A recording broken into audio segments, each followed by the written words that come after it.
Korban luka maupun meninggal akibat banjir di Kecamatan Batang Toru, Kabupaten Tapanuli Selatan, Sumatera Utara dibawa ke Puskesmas Batang Toru. Hingga Kamis siang, data Puskesmas ada 113 warga yang luka-luka dan tengah ditangani.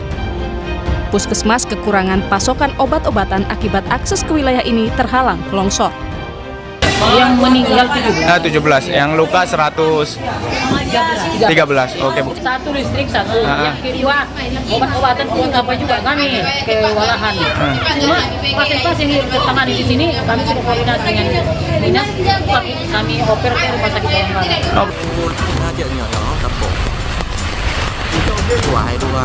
Banjir juga melanda sejumlah wilayah di Kabupaten Aceh Barat. Kecamatan Sungai Mas menjadi wilayah terdampak paling parah. Tim BPBD Aceh Barat mengevakuasi 33 keluarga ke area yang lebih aman. Banjir merendam permukiman warga di 4 kecamatan, termasuk Kecamatan Sungai Mas, Arongan Lambale, Woila Timur, dan Kecamatan Pante, Ciremen. Sementara itu di Padang, Sumatera Barat, jembatan Gunung Nago hancur diterjang derasnya arus sungai. Jembatan yang menghubungkan Kecamatan Kuranji dengan Kecamatan Pau ini putus. Sebelumnya warga melakukan penjagaan dan melarang pengendara untuk menyeberang di atas jembatan. Menggulung. Datangnya tiba-tiba, Pak? Tiba-tiba. Terus dihantam di matanya. Putus. Pemerintah melalui BNPB akan mengerahkan helikopter dan pesawat untuk mempercepat penanganan darurat bencana termasuk proses evakuasi korban yang terjebak banjir. BNPB sendiri ini beberapa kali menerima telepon dan permintaan untuk mengevakuasi keluarga mereka yang terdampak di Aceh sejak tadi malam. Dan memang ada beberapa kendala yang disampaikan oleh BPBD setempat terkait dengan akses dan lain-lain. Ini juga menjadi dasar sebenarnya pertimbangan kenapa kemudian Kepala BNPB memutuskan untuk membawa 4 unit satuan udara sekaligus, itu 1 heli Airbus DC-55, kemudian 3 pesawat fixed wing Caravan. Sejumlah bencana banjir dan longsor terjadi di Sumatera, mulai dari Sumatera Utara meliputi Sibolga, Tapanuli Utara, Tapanuli Tengah, dan Tapanuli Selatan, diikuti Aceh dan Padang, Sumatera Barat. Modifikasi cuaca akan dilakukan untuk menunjang percepatan evakuasi dan penyaluran bantuan. Tim Liputan, Kompas TV.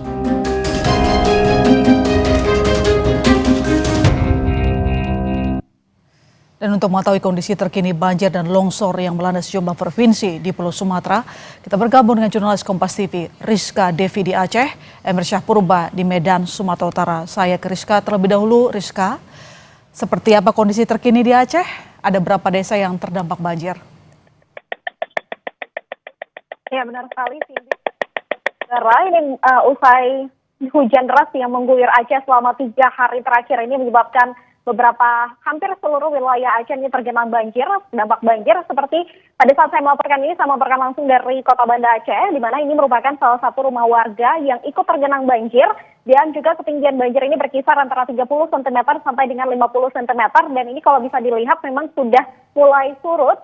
Dari tadi pagi memang ketinggian banjir ini cukup tinggi, sehingga memang di beberapa poros kota ini juga ikut terendam, dan juga di beberapa jalan yang memang ada di poros kota ini memang ikut terkendala. Sementara kalau kita beranjak ke wilayah lain, ini ada beberapa wilayah yang memang cukup parah untuk terdampak banjirnya. Ini mulai dari Banda Aceh sampai dengan Aceh Tamiang. Ini kalau kita urutkan dari Banda Aceh, kemudian Aceh Besar, di Pidi, kemudian Pidi Jaya, Biren, Aceh Utara, Luk Sumawe, Aceh Timur, Langsa, dan juga Aceh Tamiang. Dan juga ada 2 wilayah lainnya yang memang banjir disertai dengan tanah longsor, yakni Benar Meriah dan juga Takengon. Nah, untuk beberapa data sementara yang kami peroleh dari BPBD setempat ini ada 23, dari BPBA, dari 23 kabupaten kota yang ada di Provinsi Aceh. Saat ini memang ada 119 ribu jiwa yang memang terdampak, dan juga ada dari 33.817 KK. Dan pengungsi yang terdata ini ada 20.000 jiwa sampai dengan dari 6.000 KK, dan juga untuk korban yang meninggal hilang dan masih dengan kerusakan ringan untuk rumah dan juga bangunan-bangunan lain ini masih dalam tahap pendataan. Sementara untuk beberapa daerah yang memang tergolong cukup parah terdampak banjirnya ini ada di wilayah PD, ini ada 7.000 jiwa, 7.585 jiwa yang memang terdampak, dan juga di Aceh Timur, di Aceh Tamiang, dan juga di Aceh Utara. Sementara untuk proses evakuasi ini memang sudah mulai dilakukan sedari kemarin, dan juga proses evakuasi ini melibatkan tim gabungan, mulai dari BPBA, kemudian BPBD, dan Basarnas, TNI Polri, beserta juga dibantu oleh relawan, baik mahasiswa maupun komunitas-komunitas lain, beserta dengan warga.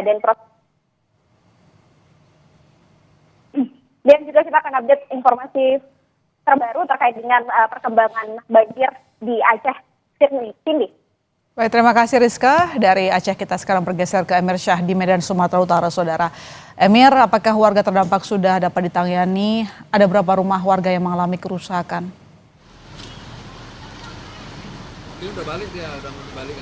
Ya, selamat petang Saudara. Sampai dengan saat ini debit air di sungai yang ada di Kota Medan masih tinggi dan sejumlah daerah di Kota Medan masih tergenang banjir. Setidaknya informasi yang saya peroleh ada 21 kecamatan yang terdampak banjir di Kota Medan, meskipun tidak setiap kelurahan yang ada di kecamatan tersebut terdampak banjir.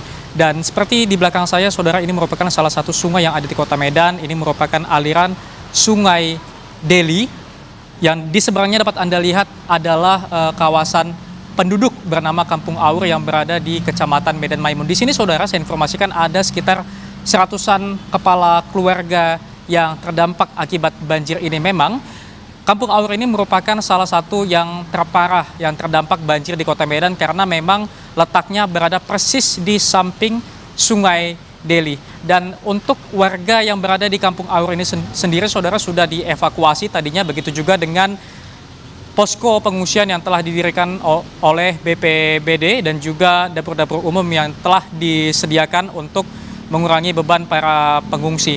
Dan juga selain merendam kawasan di Kampung Aur ini Saudara, banjir juga menggenangi sejumlah kawasan lainnya seperti di Kecamatan Medan Selayang dan juga Kecamatan Medan Sunggal yang mana banjir memiliki ketinggian yang bervariasi mulai dari 1 hingga 2 meter yang tentu mengakibatkan warga yang mengakibatkan aktivitas warga lumpuh.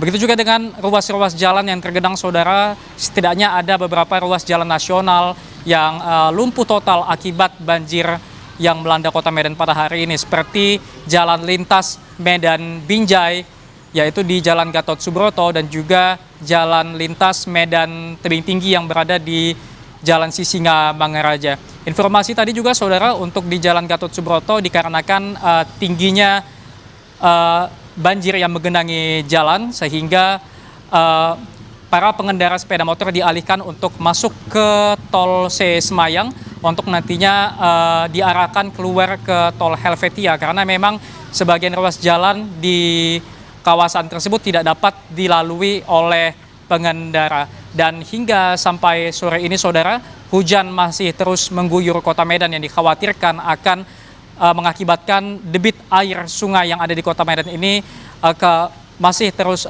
tinggi, dan dikhawatirkan juga debit air banjir yang menggenangi Kota Medan ini belum tampak kapan akan mengalami surut. Ya, potensi banjir masih tampak akan berlanjut.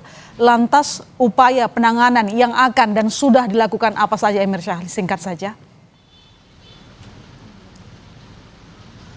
Ya, tentu Saudara, untuk penanganan sendiri dari BPBD dan juga pemerintah setempat langkah pertama adalah mengevakuasi warga-warga yang terdampak banjir yang mana tidak bisa melakukan evakuasi mandiri. Seperti di belakang saya Kampung Aur ini Saudara, evakuasi dilakukan dengan menggunakan perahu karet. Begitu juga langkah selanjutnya adalah mendirikan posko-posko di tempat yang lebih tinggi dan lebih aman agar warga yang terdampak banjir dapat beristirahat ataupun melakukan aktivitas lainnya. Begitu juga dengan dapur-dapur umum yang untuk menyediakan pasokan makanan pengungsi. Baik, terima kasih Emir Syah dari Medan, Sumatera Utara, dan sebelumnya juga ada Rizka dari Aceh. Terima kasih rekan-rekan, selamat kembali bertugas.